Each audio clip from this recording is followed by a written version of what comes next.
c'est une ville France. Et je dis le monde, alors que j'ai envie de dire l'immonde, ou bien l'anti-monde, qu'on critique dans cette correspondance. Alors, une correspondance pour dire le genre épistolaire, certes, comme l'a dit M. Doyen, mais aussi pour dire la synesthésie, justement, posérienne. Et cet amalgame de sensations, de pensées, de visions, des fois de félicitations, d'émotions humaines, de partage de troubles, de douleurs pendant la pandémie, etc., etc., et donc de vision du monde et de pensée. En effet, les lettres échangées sont écrites sous le signe de l'espoir, et c'est le mot maître en plus de l'hospitalité. Et contre un monde en crise, contre la globalisation marchande, pour un autre monde possible, c'est ce qui nous intéresse, c'est cette possibilité, justement, bien ce qu'on appelle un monde possiblement logique, et qui est un monde de l'humanisme et de la mondialité.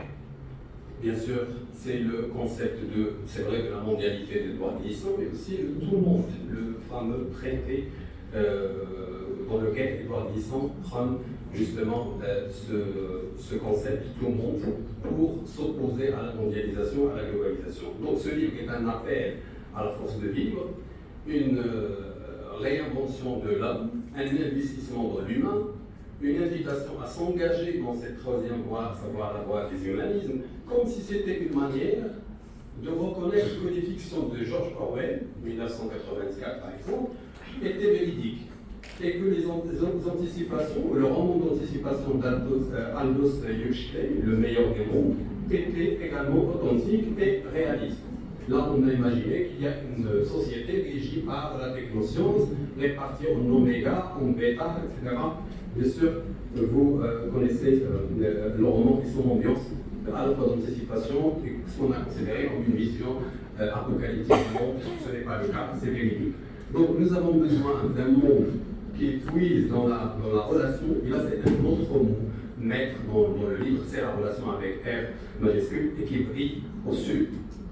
Un monde solidaire, un monde hospitalier. J'ai adoré le double sens retenu pour le mot hôte, pareil pour l'onomastique fait, je ne ferai pas vraiment gauche parce que je ne vous cache rien, à un certain moment je me confondais.